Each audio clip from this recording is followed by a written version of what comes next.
So, this is Christy. Welcome to this week's topic, The Sweet Truth About Sugar, History, Health Risks, and Healthier Alternatives. Let's go ahead and jump right in. So, first of all, what is sugar? Sugar is a carbohydrate that provides energy for us. If you have ever had sugar, which we all have, we have that sugar rush or that quick surge of energy that is great for us, especially if we are using it for an activity where we need that quick energy. Sugar is a great way for us to get that. It's naturally found in whole foods that we eat, such as fruits and vegetables, and also in dairy.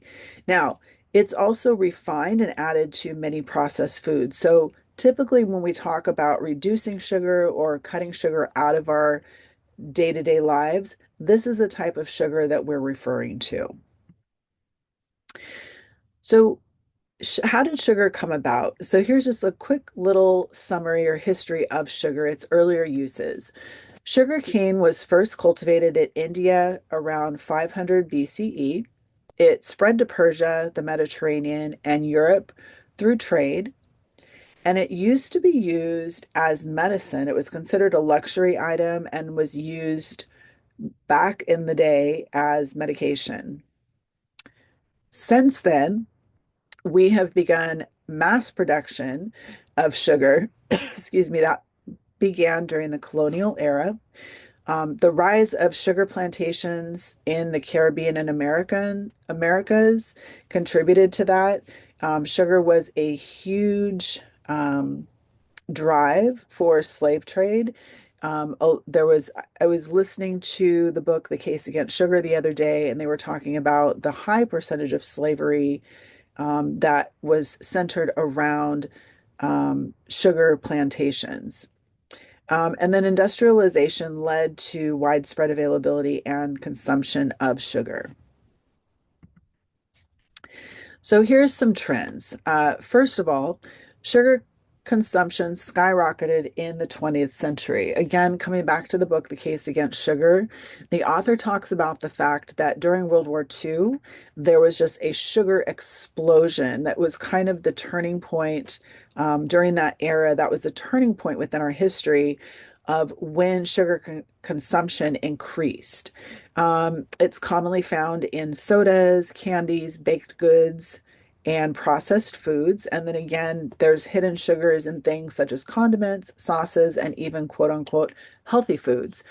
So it's always good to check the labels and know what you're looking for when it comes to sugar or anything for that matter. So, how does the body process sugar? Why is sugar such a big deal? So, sugar is broken down into glucose for energy.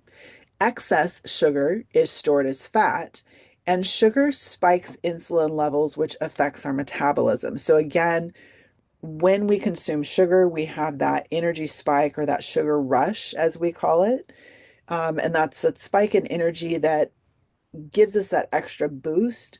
But there's also that low, especially with the processed sugar, you have that sugar spike, that high, that sugar rush, and then you have that dip in energy as you come down off of that sugar high. Our bodies just are not designed to maintain those sugar rushes, especially with the processed sugar. When we are consuming healthy sugars, fruits and vegetables, our bodies are better able to process the sugars from those foods. So, what are the health risks of excess sugar consumption? Before I answer that, let me just share some statistics again from the book that I've been reading called The Case Against Sugar. In the book, the author talks about dietary conditions in adults. He talks about the fact that one-third of adults are obese, two-thirds are overweight, almost one in seven are diabetic, and that one in five will die of cancer.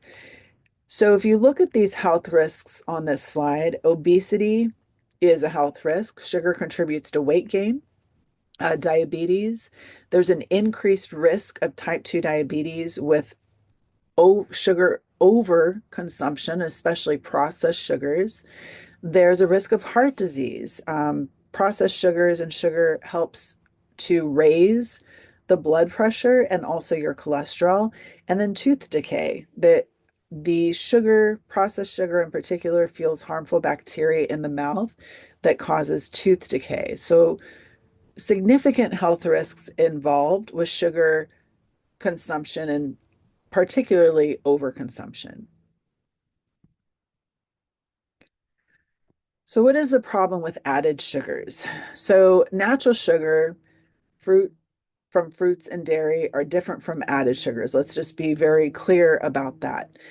So, added sugars, processed foods contain hidden sugars such as high fructose corn syrup and dextrose and others.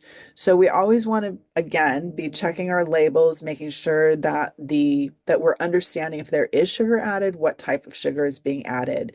Now, the recommended daily limit for sugar is 25 grams for women, so that would be 6 teaspoons, and 36 grams for men, so 9 teaspoons.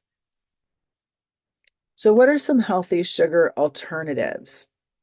First, natural sweeteners. Honey, maple syrup are both great natural sweeteners.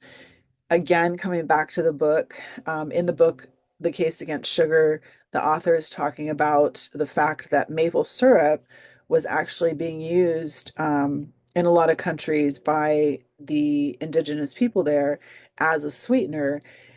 And then the folks come through with trade and start introducing processed sugar and sugar into the culture. So there's also plant-based options. Stevia is a familiar one, monk fruit, dates. I actually love using dates. I have a really delicious, no sugar, no bake. It's called a cake, but it's really a pie that I've made in the past that actually uses dates as the sugar. And then you also have sugar alcohols available. They have a lower impact on the blood sugar spikes. So, what are the benefits of reducing sugar intake? Well, first and foremost, more stable energy levels. When we aren't constantly putting those spikes, those sugar rushes within our system, it allows our energy levels to be more stable. Also, reducing sugar intake helps to lower the risk of chronic diseases. We talked about some of those earlier, the diabetes, the heart disease, also obesity. It improves weight management and it allows for healthier teeth and a healthier digestive system. So, what are some simple ways to cut down on sugar? First, read nutrition labels carefully. I think this is now the third or fourth time that I've said this, but read the labels. Know what you're putting in your body. If you're not making the item yourself, if this is a packaged food, always check the food labels. Second, swap sugary drinks for water or herbal tea. Especially during the summer, I like to add fruit to my water, but that's something that you can do at any time. I know Raina and Karen usually add some fruit to the water in the lobby there. I had some with cantaloupe in it the other day. It was delicious. So swap out those sugary drinks for things that are low calorie or no calorie and don't have sugar added. Also, you can use natural sweeteners in moderation and you can focus on continuing to eat whole, unprocessed foods. So, again, fruits and vegetables are a great way to get sugar in your body, healthy sugar in your body. So, in summary, sugar is a key part of our diet, but should be consumed in moderation.